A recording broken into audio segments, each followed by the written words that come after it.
A teacher sneers. A class erupts in laughter. And a girl no one ever noticed sits down at the piano, ready to prove them all wrong. They called her the charity case. They mocked her clothes, her silence, her scholarship.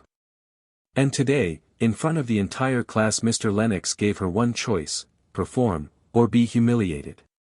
They thought she'd break. They thought she'd run. But what none of them knew, was that Alyssa Carter had been preparing for this moment her entire life.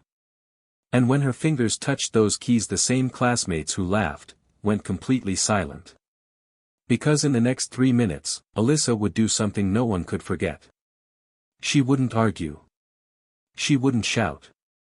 She'd let the music speak for her. Have you ever been underestimated? Ever had to fight for your worth in a world that never saw you coming? Then you need to watch this story, and when you do, don't forget to like, subscribe, and comment below with "I believe now," if you've ever proved someone wrong. Because what happens next will stay with you forever. The iron gates of Hamilton Grove Academy gleamed beneath the morning sun, tall and proud like the institution they guarded. The air was thick with the scent of manicured hedges and freshly waxed luxury cars. SUVs with tinted windows and sleek black sedans rolled into the parking circle one after another, dropping off students dressed in ironed uniforms, Italian loafers, and designer backpacks. They didn't walk, they glided. The kids of Hamilton Grove moved with a swagger earned not through merit, but birthright. Their laughter echoed against the stone columns of the courtyard, a sound so polished it felt scripted. These were children of Fortune 500 executives, federal judges, senators. They didn't just attend Hamilton Grove, they owned every inch of it, in posture, in presence, in assumption. And then came Isabella Grant. The school bus sputtered to a stop at the edge of the parking lot, far from the circle where the chauffeured cars dropped off their children. The folding door creaked open and Isabella stepped out, her scuffed sneakers barely making a sound as they touched the asphalt. Her backpack, faded canvas, fraying at the straps, was slung over one shoulder, heavy with borrowed textbooks. No one turned to look at her. No one greeted her. At Hamilton Grove, Isabella wasn't anyone. She didn't come from money. Her mother worked 2 jobs, waitressing by day and cleaning offices by night. Her clothes didn't have brand names sewn into them. Her hair wasn't styled at a $300 salon. She didn't have a personal college counselor or violin lessons on the weekends. She wasn't part of the world that Hamilton Grove celebrated. And they didn't hide how they felt about that. Isabella kept her head low, pulling her jacket tighter as she passed through the marble courtyard. The breeze was cold, but the stares were colder, those sidelong glances dripping with apathy, some tinged with amusement. She didn't want attention. She never did. But attention always found her, usually in the form of Charlotte Kingsley. Charlotte was everything Isabella wasn't. She had glacier blue eyes, long auburn hair that caught the sun like fire, and a family name that opened every door from Capitol Hill to Wall Street. Her father ran a billion-dollar lobbying firm. Her mother sat on the board of the National Arts Council. Charlotte's life was a carefully curated brand, always radiant, always untouchable. And she made it her mission to remind Isabella where she stood. Well, Charlotte's voice rang out across the courtyard, crisp and condescending. The scholarship girl survived another night in the projects. A few students laughed, one of them nudging the boy next to him. Another added, "Hope she didn't skip breakfast again. I hear the food stamps got cut." Isabella didn't stop walking. She'd heard it all before. There was nothing original about cruelty, only the confidence with which it was delivered. Inside, her stomach turned. Hamilton Grove had a way of making people like her feel microscopic. The $75,000 tuition wasn't just a price tag, it was a gate. A badge.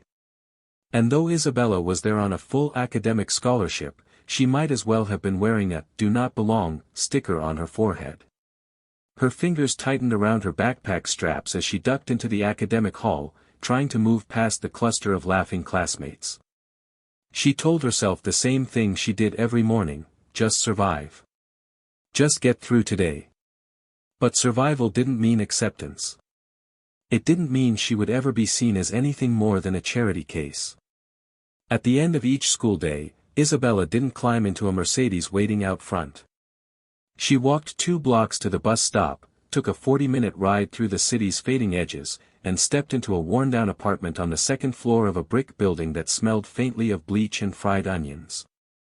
There was no grand foyer waiting for her, just a narrow hallway with flickering lights, and the sound of old plumbing groaning through the walls. Inside, her mother, Elena Grant, would often still be in uniform gray polo shirt from the diner, hair tied back with a worn scrunchie, face tired but warm. "School okay?" Elena would ask every day, even when her eyelids were heavy and her back ached from standing 12 hours straight. "Same as usual," Isabella would answer, her voice clipped but soft. But, same as usual, never meant good. It meant, ignored in group projects. Sneered at in the cafeteria. Called, charity case, behind her back or worse, to her face. Hamilton Grove had no shortage of awards, accolades, and aspiring Ivy Leaguers. But compassion wasn't part of the curriculum. Yet, through it all, Isabella had one escape. Music. While other kids played sports or danced TikToks in designer hoodies, Isabella would sneak into the little community church 3 blocks from her apartment. The pastor had left the back door open once when she was 8. She had found the old upright piano by accident, its wood faded, a few keys chipped, but the moment her fingers touched them, something inside her awakened. She taught herself, bit by bit. Beethoven, Debussy, Satie. No lessons. No YouTube tutorials. Just raw instinct and relentless effort. She would borrow sheet music from the library, sneak headphones into study hall, and play by ear for hours. That piano became her sanctuary. In a world that constantly told her she didn't belong, it whispered that she did. But at Hamilton Grove, music was just another pedestal for the elite. Students like Charlotte had Steinways at home, private coaches, recital trophies, and $1,000 metronomes. They played not because they needed to but because it added sparkle to their resumes. Isabella had never dared to play in front of anyone. She kept her talent buried deep, afraid that if the wrong person heard it, they'd use it to hurt her. But what she didn't know not yet was that the day was coming when her silence would break. And when it did, the entire world of Hamilton Grove Academy would be forced to listen. The inside of the Grant apartment was small, barely 600 square feet, but somehow, it always felt full. Not with things, but with something warmer. A kind of fragile hope that clung to the walls like old wallpaper. The living room doubled as a dining area, with a second-hand coffee table that had been refinished too many times. The kitchen had one working burner.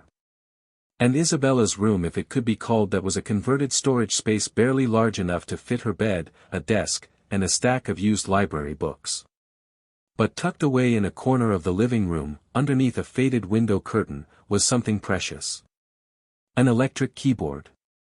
Second-hand. Missing 3 keys.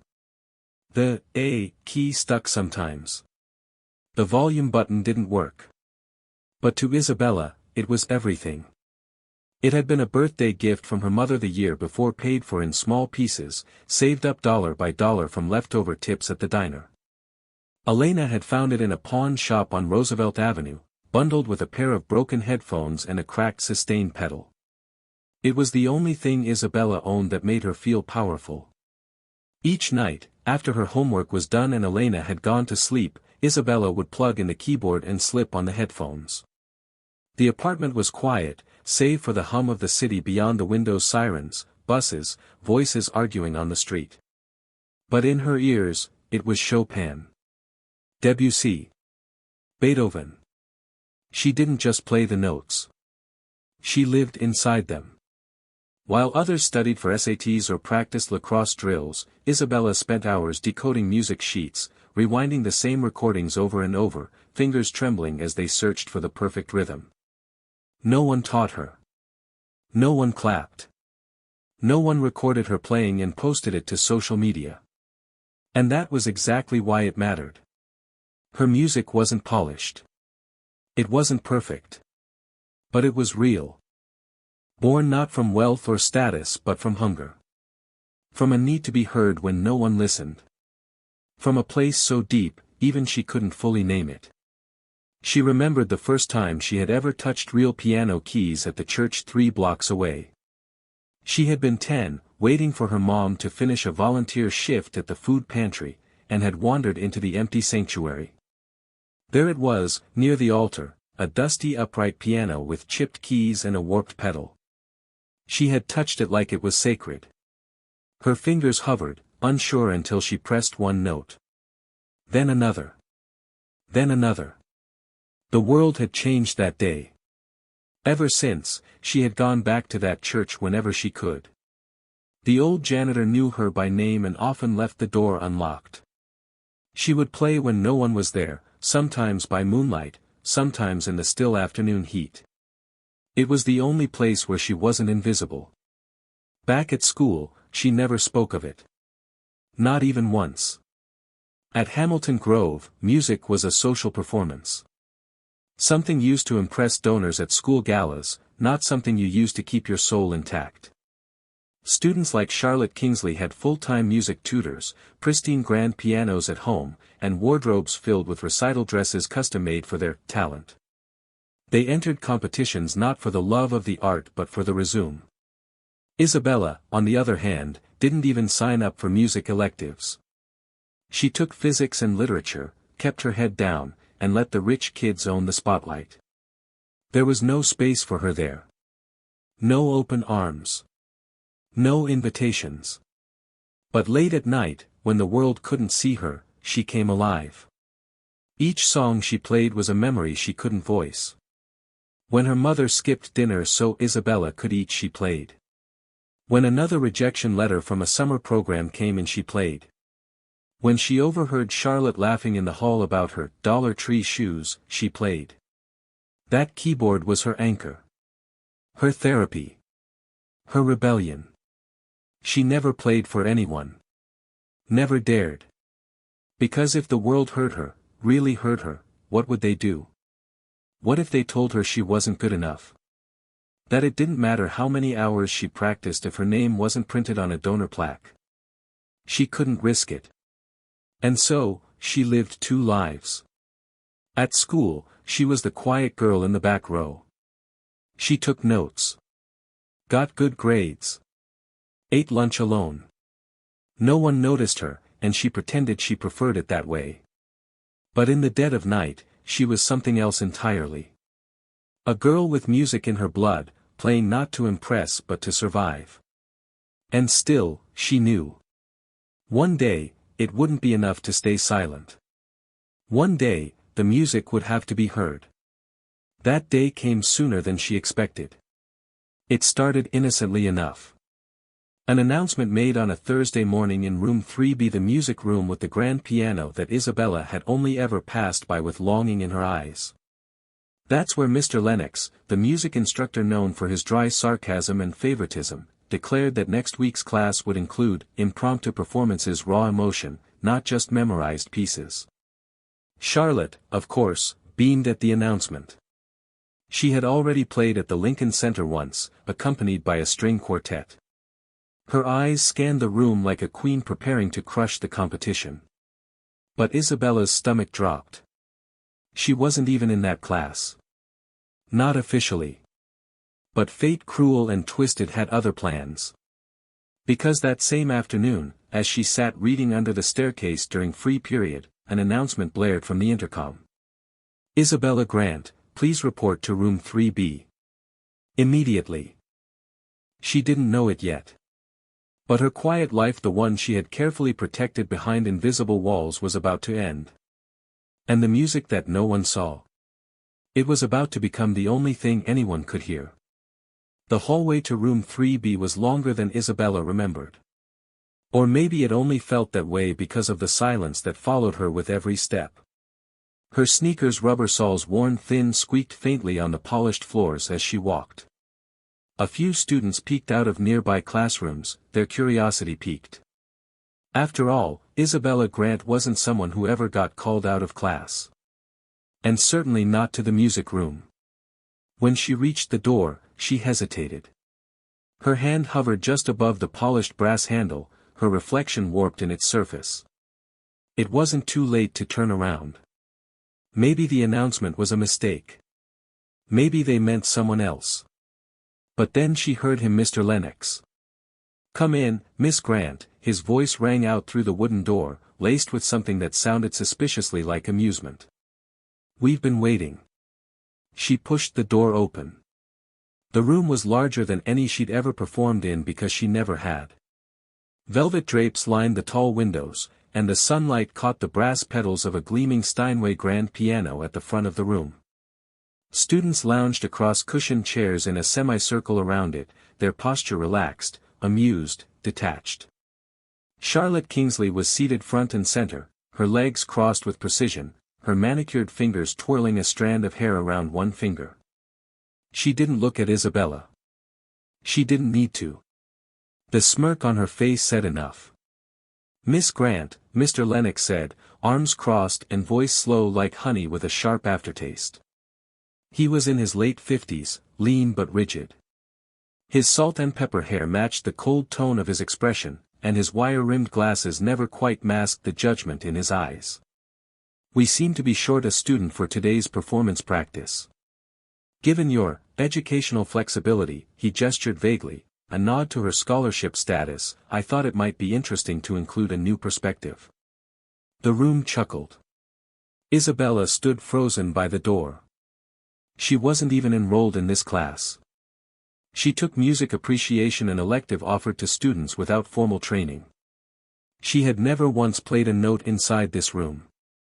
Never sat at that piano. And now she was being asked to perform. Or rather, being set up to fail. She turned to Mr. Lennox slowly. "Sir, I wasn't prepared." "That's the point," he cut in sharply. Raw expression. "That's what I said this morning. Didn't you hear the announcement?" He gestured toward the piano like a showman revealing a stage. Charlotte finally looked up, her lips curling. "Maybe she's more comfortable listening through headphones," someone in the back whispered. Laughter rippled through the room. Isabella's hands trembled. This wasn't an invitation. It was a trap. They wanted her to say no. To stumble. To turn and walk away so they could all nod smugly and return to their world where talent only existed if it wore pearl earrings and had summer recital videos on YouTube. But something inside her, some memory from a quieter place, stopped her. She thought of her mom, of those long nights she'd come home from a double shift at the diner with aching feet and still smiled, still asked how her day was. She thought of the keyboard sitting on the wobbly table at home, the one Elena had bought in pieces, week by week. She thought of that night in the church, the first note she had ever played. And how real it had felt. How hers it had felt. And suddenly, she didn't care about Charlotte. Or Mr. Lennox. Or the stairs. She took a breath. "I'll do it," she said, her voice low but steady. The room went quiet, not out of respect, but curiosity.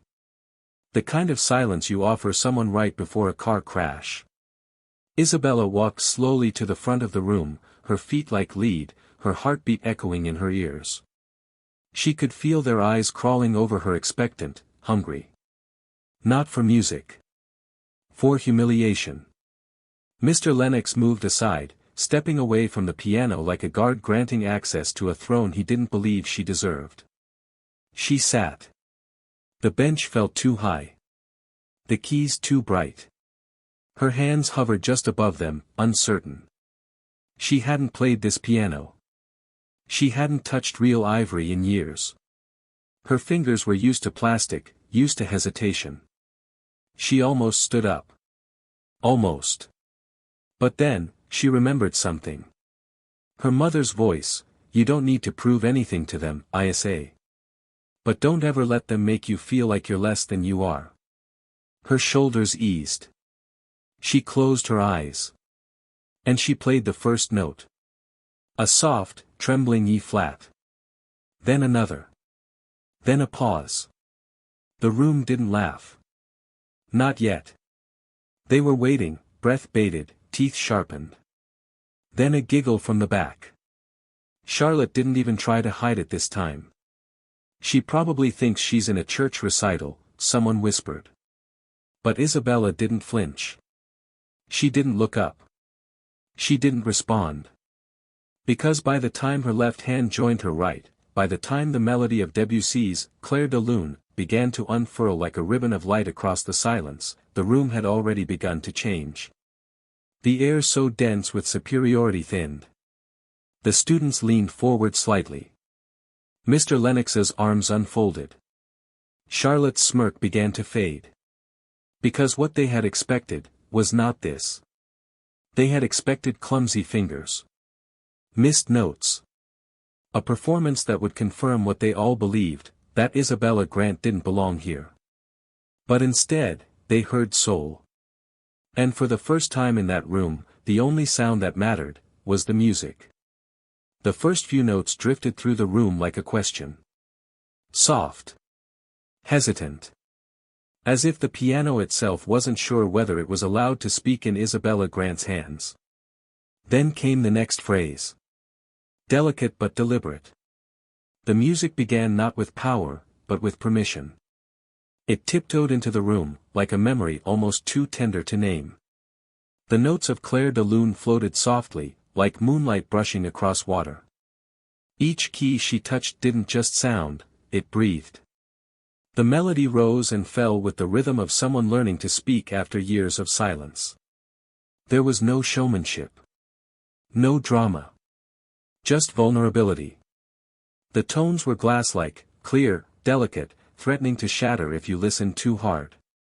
The left hand offered gentle waves beneath, while the right whispered secrets across ivory, as if afraid the truth might be too much to bear.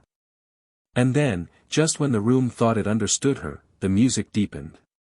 It swelled, not loud, but full. Not fierce, but aching. A sadness bloomed in each phrase, but never asked for pity. It simply was. Every rubato felt like hesitation before a truth too raw to say aloud. Then came stillness. The kind that isn't empty, but reverent. The kind that follows something holy. In Isabella's hands, Debussy's music wasn't a recital piece. It was a prayer. A wound. A triumph. And for the first time, even the piano sounded like it had been waiting its whole life to be played by her. A hush fell over the room, not just the absence of chatter but something deeper. The kind of silence that falls when the world starts to realize it was wrong. The mocking smiles vanished. No one reached for their phones. Even Charlotte Kingsley, who had been lounging confidently in her seat like she owned the room, slowly straightened her spine. Her smirk faltered, her head tilted just slightly as if trying to understand what her ears were hearing. Isabella didn't look at anyone. Not Mr. Lennox.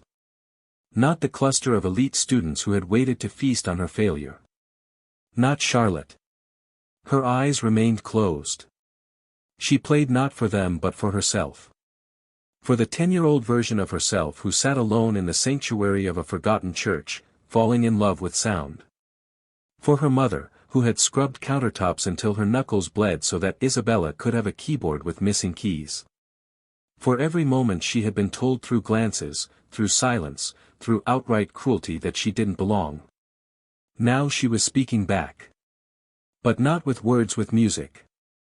The melody of Clair de Lune poured from her fingers like breath on glass, fragile and shimmery, each note a protest, a memory, a declaration.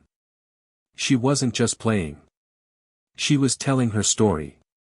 Every soft trill held a moment she had swallowed, every crescendo a scream she had never dared to let out. She played through the nights she had cried into her pillow, wondering if she would ever be enough. She played through the mornings she had walked through the courtyard of Hamilton Grove, invisible and ashamed. She played through the fear of stepping into this very room. And as the music filled the space, something began to shift. The air thickened not with mockery, but with awe. No one said a word. They couldn't. Mr.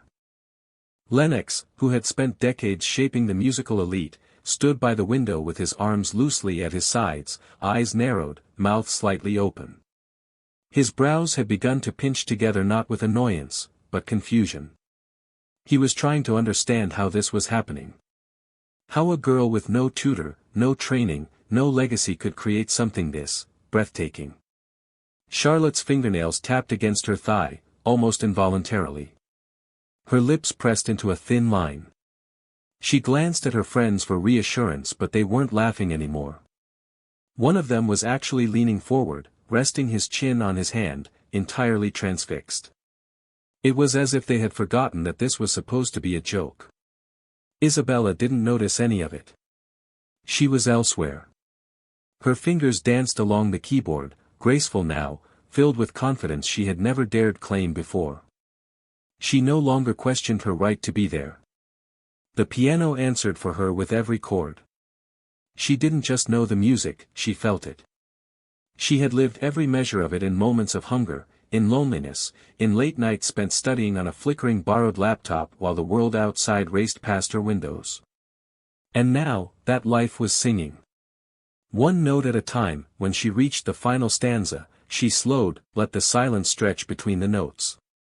Each one falling like a raindrop on still water, rippling through the room in concentric waves of emotion.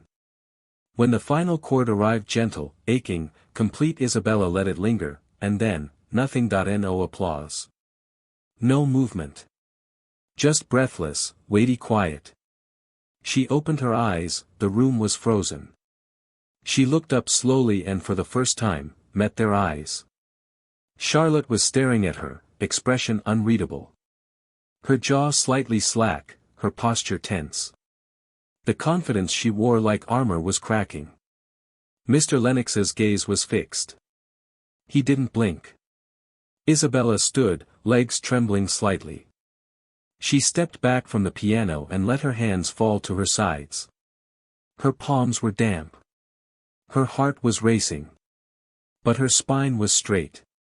Still, no one spoke, until, finally one sound cut through the tension. A single clap, from the back of the room, then another, and another. A ripple, then a wave. Applause erupted, not polite or obligatory but stunned, visceral, genuine. Students who had once laughed at her were now standing. Some exchanged glances that said, "Did you see that? Did you hear what she just did?" Mr. Lennox didn't move. He just stared at Isabella as though seeing her for the first time. She didn't smile, she didn't bow. She simply stood there and let the applause wash over her, not for validation, but for vindication. Because in that moment, she knew something had changed. Not just in the room. Not just in how they saw her. But in how she saw herself. She had silenced the whispers. Dismantled the arrogance. Shattered every mold they had tried to shove her into. And she did it without raising her voice. She did it with music. The applause didn't end quickly. It wasn't a polite ripple of claps that faded out of obligation. It rolled through the room in waves, growing louder as more students stood to their feet. For a moment, it didn't feel like a classroom. It felt like a concert hall. A standing ovation for a girl no one had ever imagined would deserve one. And that, more than anything, was what made it revolutionary. Isabella didn't flinch. She didn't shrink. She stood at the center of room 3B, her breathing shallow, her heart pounding, but her chin lifted high. For the first time in her life, she wasn't waiting to be ridiculed. She wasn't bracing herself for the next whispered insult. She wasn't looking for a place to disappear into. She belonged. And everyone knew it. Even Charlotte Kingsley. Especially Charlotte Kingsley. The golden girl of Hamilton Grove sat motionless, her back stiff, her hands pressed against the edge of her seat as though trying to grip control of a moment that had slipped through her fingers. She had expected to watch Isabella stumble, to smirk through each awkward note, to lead the room in another round of laughter. But she hadn't expected this. No one had. Charlotte's lips were tight now, her gaze cold and unsettled. Her usual entourage, those who echoed her every scoff and followed her every eye roll, stood in stunned silence. One of them even clapped. Once. Then looked away nervously when Charlotte's eyes cut sideways. Mr. Lennox remained by the window, arms folded again, but his posture had changed. It wasn't the guarded pose of a gatekeeper anymore. It was looser. Stiff with discomfort. A man caught in the unraveling of his own bias. He cleared his throat once, then again, and finally said, "That was unexpected." The room fell silent again, his voice held no warmth. No joy. Just a single thread of reluctance wound through his clipped words. It wasn't a compliment. It was a reluctant admission wrestled out of his mouth by the sheer weight of what he had witnessed. Isabella didn't thank him, she didn't smile. Instead, she locked eyes with him, her voice steady, quiet, but undeniable. Everyone has talent. What matters is whether you have the eyes to see it. The words hit like a tuning fork struck in the chest. The room didn't react immediately. No laughter. No whispers. Just stillness. Mr. Lennox blinked slowly. His face didn't betray much, but a vein in his temple twitched ever so slightly. For the first time in his 2 decades of teaching, he had been called out, and not by an angry parent or a rebellious straight-A student, but by a girl he hadn't even bothered to remember.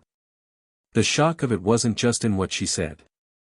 It was in the calm, quiet authority with which she said it. It landed like a verdict.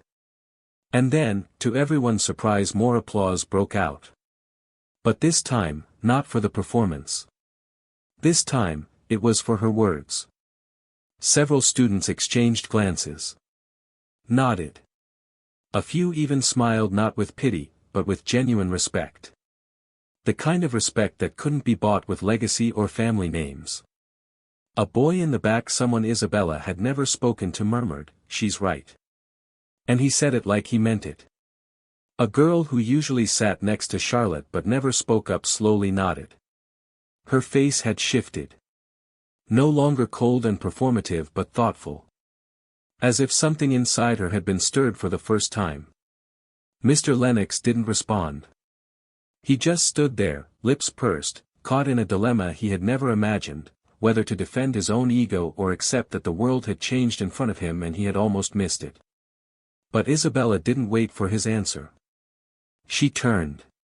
And walked back to her seat. Her steps were quiet, but they carried the weight of a shift that couldn't be undone. She sat, folded her hands in her lap, and didn't seek acknowledgement. She didn't need it anymore. The class was no longer a courtroom. She had already delivered the sentence. Charlotte turned to face her now, expression hard and unreadable. But something in her eyes had shifted. It wasn't the usual haughtiness. It wasn't even anger. It was fear. Fear that maybe for the first time someone else had taken the light. And this time, no amount of influence could dim it. As the bell rang, no one moved right away. Usually, students would bolt out the second class ended. But today, they lingered. Some approached Isabella not to crowd her, not to fawn, but to say something they hadn't before. "You were amazing. That was beautiful. You made me feel something." Seriously. She nodded, accepting their words without modesty but also without ego. She wasn't trying to become someone new. She was just done hiding who she'd always been. Even Charlotte, standing by the doorway, lingered longer than usual. Her jaw clenched. Her gaze burned. But she said nothing. Because she knew anything she said now would only prove what everyone had already realized. Isabella Grant had won, not just the performance, not just the moment. But the room. And from now on, no one at Hamilton Grove would ever see her the same way again. The last student had just left when the door creaked open again. Isabella was still sitting near the piano, her fingers lightly resting on the keys, not to play, just to feel them. Like touching something sacred after a storm. The classroom was empty now, silent again, but not in the same way as before. This silence wasn't hostile. It was reverent, and then, heels clicked on the floor. Isabella turned and froze. Standing at the doorway was Mrs. Evelyn Hawthorne, head of the Fine Arts Department at Hamilton Grove. The kind of teacher everyone knew by reputation but rarely saw. Silver hair swept into a graceful twist. Tailored navy blazer. Sharp eyes that had once sat on panels for the National Conservatory. She didn't walk so much as glide, her presence commanding even without a single word. She had taught at Hamilton Grove for nearly 30 years and was whispered about like some academic myth. Respected. Feared. Never distracted by drama. But today, she wasn't looking for prestige. She was looking at Isabella. And she looked like she'd just found something she'd been searching for a long time. "Miss Grant," she said, her voice calm but resonant. "Do you have a moment?" Isabella blinked, stunned. "Why yes, ma'am." Mrs. Hawthorne stepped into the room without waiting for an invitation. She didn't glance at Mr. Lennox, who was now awkwardly gathering his papers at the back of the room, avoiding eye contact with both of them. Her eyes were on Isabella alone. "I heard you from the hallway," she said, with a faint smile, not warm, not soft, but sincere. "I was on my way to the dean's office, but I stopped." Isabella's throat felt tight. "I didn't mean to cause a scene," she said quietly. Mrs. Hawthorne raised one eyebrow. "You didn't cause a scene. You caused a shift." She walked closer to the piano, her hand brushing gently across its polished frame. "That was Claire de Lune, wasn't it?" she asked. Isabella nodded. "Yes, ma'am." No sheet music. No accompaniment. No hesitation. There was a pause. And then. "Who taught you?" Isabella hesitated, unsure how to answer. "I taught myself. Mostly. I mean, I learned by listening. Borrowed books from the public library. Practiced on an old keyboard at home." Mrs. Hawthorne didn't react with surprise. She simply listened, eyes studying Isabella like she was a work of music herself, complex, layered, unexpected.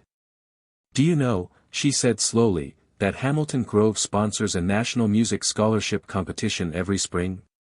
It's by invitation only. Reserved for students with advanced instruction and institutional support." Isabella swallowed. "Yes. I've read about it."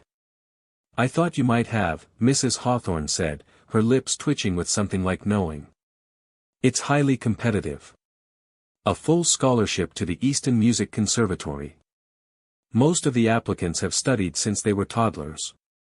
Some already have agents." She stepped closer. "But none of them played what you played today." Isabella's eyes widened. "I am not one of those students. I don't have the right training, or a resume." "You have something more important," Mrs. Hawthorne replied.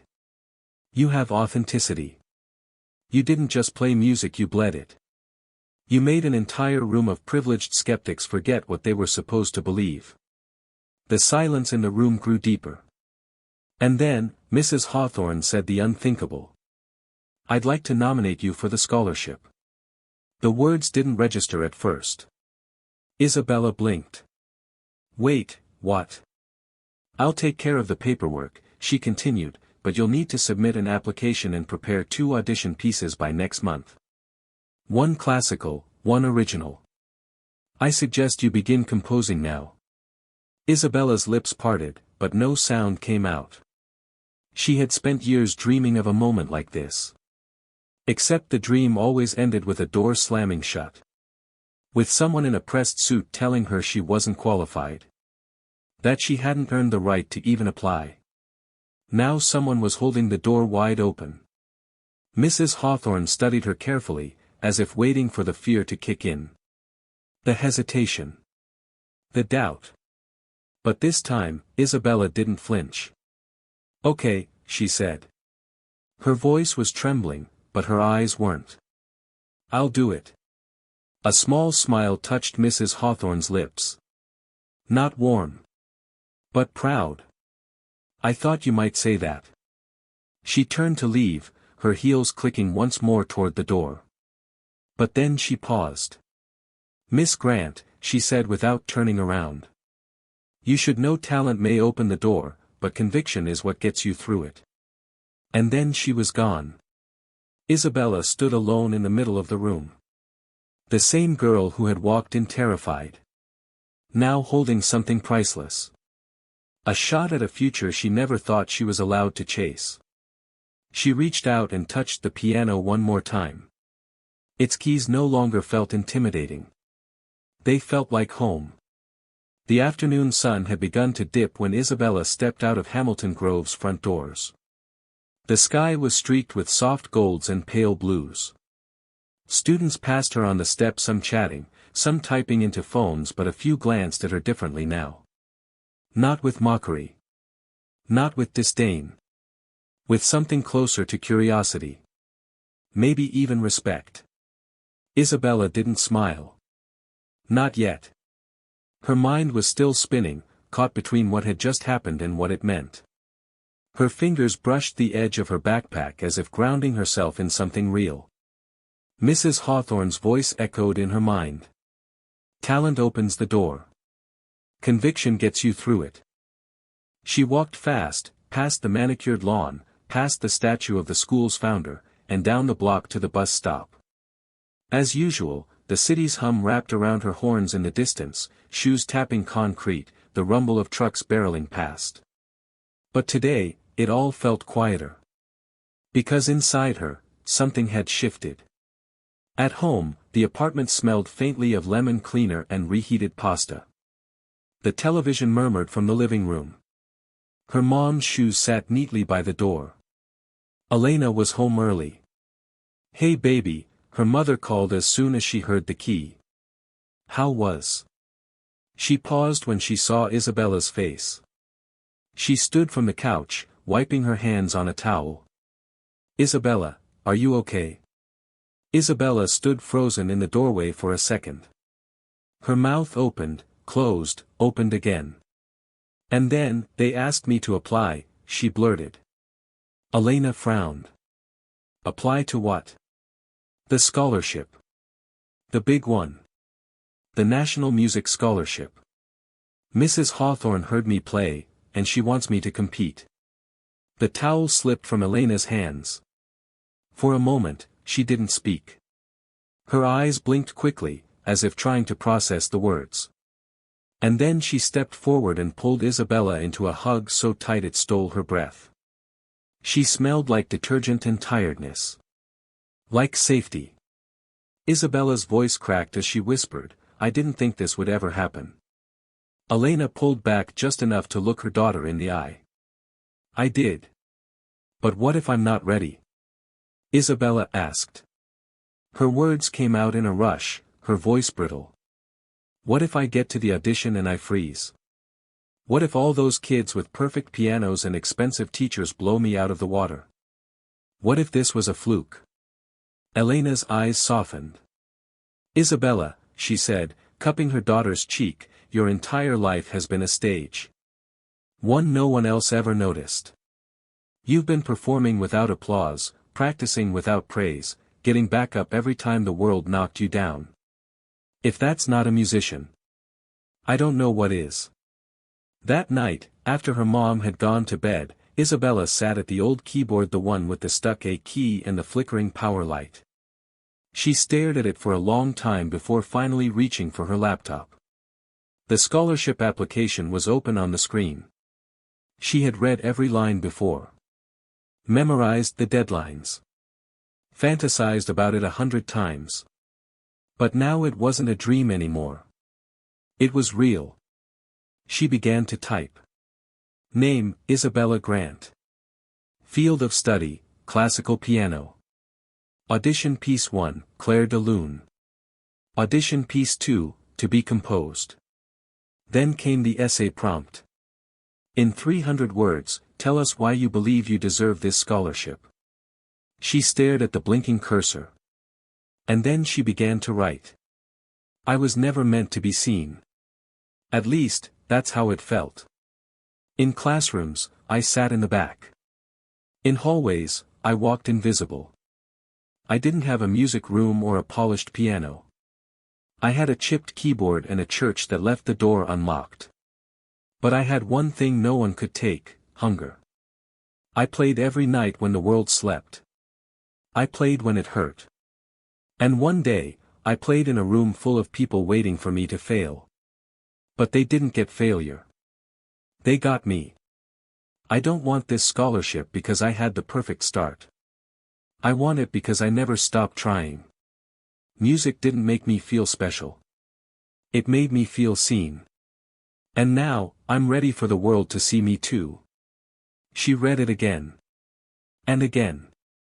Then clicked submit. The confirmation screen flashed, your application has been received. She leaned back in the chair, exhaling slowly. Outside, the streetlights flickered on, casting a warm glow through the apartment's thin curtains. She turned back to the keyboard. And began to play not Claire de Lune this time. Something new. Something hers. The notes weren't perfect. Some stumbled. Some rang too soft. But every note was honest. Because this wasn't about impressing anyone anymore. It was about declaring, I'm here.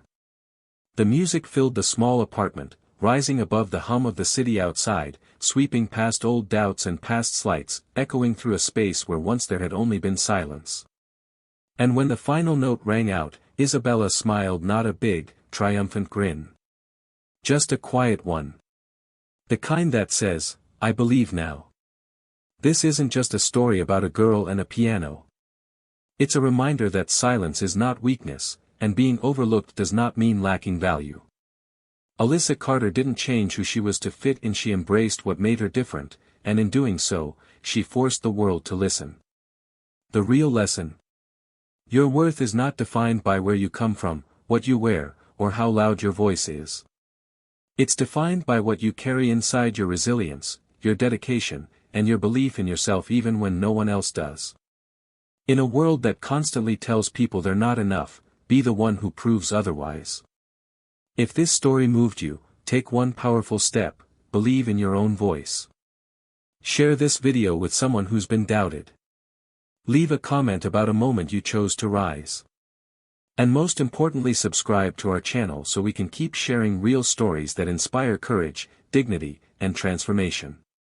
Because someone out there needs your story, your strength, your spark. And today is the day to show it.